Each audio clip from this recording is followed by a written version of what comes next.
Hey, what's going on, guys? My name is KaraQ, and today I'm going to be bringing you one Mora tip versus every hero. So quickly before we get started, my general tip for her is that you can refill your healing meter faster by quickly tapping the enemy with Biotic Grasp rather than holding it down. It is a trade-off, however, as you will be refilling your healing faster, but you will be doing less damage. And with that out of the way, let's get started. D.Va in her mech is a strong counter to you because you can hardly do any damage if she still has armor on her mech, and she can gobble up your orb with Defense Matrix. However, as soon as you see her begin her ejection animation, you should use a damage orb and focus her down. Additionally, when she self-destructs, Mora is one of the best heroes to confirm her kill. Against Orisa, use your Coalescence to break her supercharger since it's usually protected by her barrier and your ult can pierce through it. You can also avoid Orisa's halt ability by fading out before it latches onto you. If you're caught before activating Fade, you will still be pulled by it. You can easily dodge Reinhardt's Earth Shatter using Fade and will be able to keep allies topped off with your healing from his hammer swings. If he pins a teammate, well, sucks to be them. There's nothing you can do about it. If you're hooked by a Roadhog and survive his combo, many Mora players will immediately fade, which is fine, but you have enough time before his second shot to throw a healing orb in the direction of your fade. Additionally, a good reference is that the Roadhog hook has the same range as Biotic Grasp. When you see a Winston diving an ally, throw a healing orb and do your best to keep them alive. As of the recent patch, Mora can no longer heal through shields and barriers, so keep this in mind with this bubble. Against the Hamster's Minefield, Biotic Orb does not latch onto them, and Coalescence takes a pretty long time to destroy them, so fading is usually your best bet. Keep in mind that the timing is pretty crucial, as an early or late fade might result in you hitting one or more mines. Remember that Fade is one of the few abilities in the game that can still escape Zarya's Graviton Surge. Also, your Biotic Orb does not latch onto her bubbles, so you can use them to damage her without feeding her energy. Beating a Bastion is usually a team effort, so I would almost never advise you to use your Biotic Orb or Grasp against them because it's a waste of time and resources against his armor and Ironclad passive ability. The best thing you can do against a Bastion is focus on peeing on your teammates with your Healing Orb and Coalescence if you have it. Against Doomfist, you should save your Fade for his Rocket Punch, as this is the only ability that can reliably one-shot you. To add pressure, you can also throw a damage orb along his travel path before fading. If he is uppercutting you after his initial Rocket Punch and Seismic Slam rollout and you don't have Fade, throw a Healing Orb directly on the ground so you can heal and survive. Mora is great against Genji because her Biotic Grasp is able to soft lock onto him despite his fast mobility, and it also goes through Deflect. However, her damage orb can be deflected, so you should aim it above, below, or beside him.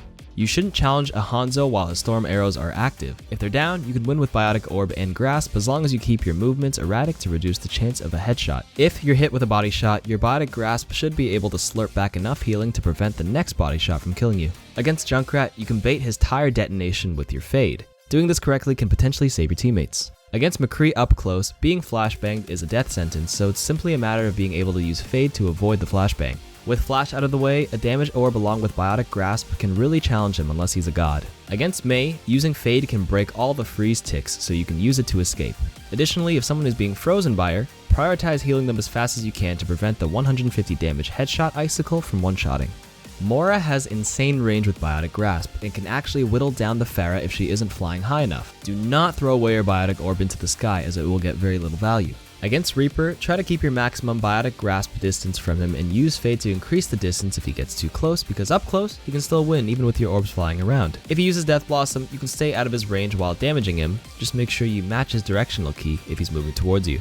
Although possible, you can't reliably outdamage a soldier with Biotic Field using your Orb and Grasp. Also, his Tactical Visor will outdamage your Coalescence self-healing. Against Sombra, one of the most important things is to wait for her EMP or hack cooldowns before casting Coalescence, because a good Sombra will always look to disable your ultimate if possible. Against the new Symmetra, your Biotic Grasp has double the range of her primary fire, so play at the maximum range where her laser can't reach you. Bear in mind that the recent changes to Mora prevent her from healing teammates on the opposite side of enemy barriers with her spray, including Symmetra's new ultimate. However, Coalescence and Healing Orb will still work. Torb armor is very effective against Biotic Grasp and Orb. Prioritize healing teammates who have drawn Torb's turret aggro.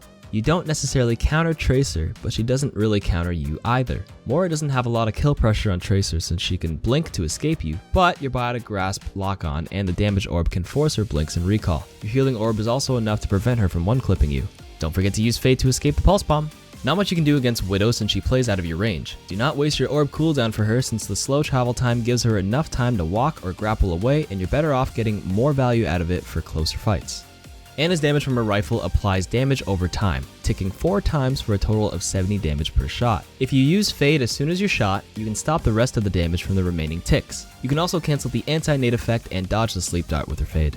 Coalescence is good at pressuring Brigitte's shield because it will damage both her and her shield, so it's more than enough to zone her away from fights and stop her from applying that much frontline pressure. Don't let her get close enough to shield bash to cancel it, however. Lucio is very slippery, so it's hard to get full value from a damage orb as he can just wall right away. One cool thing you can do when you're booped is instantly fade and stop a large portion of the momentum and potentially save you from falling off the map. You can apply easy pressure to a Mercy without Valkyrie. Just getting a few ticks of Biotic Grasp is enough to make her panic and Guardian Angel around recklessly. When she's using Valkyrie, you can actually kill her with Coalescence with decent tracking despite her regen, so don't be afraid to be aggressive with it. In a Moira 1v1, your Biotic Grasp deals 50 damage per second and heals back 30 per second. Therefore, both Moiras are going to be tickling each other for a net of 20 per second. General rule of thumb is that the healing orb will beat out the damage orb here, but don't waste your time challenging her and focus your resources on others. Remember that Fade can break Discord Orb and dodge the secondary fire. Additionally, you can still self-heal, but you cannot refill your healing meter with Biotic Grasp on a Transcending Zenyatta. And that's all of them. There's only a few heroes left in the series, and I'm sad that it's coming to an end soon. But don't worry, we'll reboot the series. Maybe one tip for every map, who knows. Take care, and I'll see you guys next time.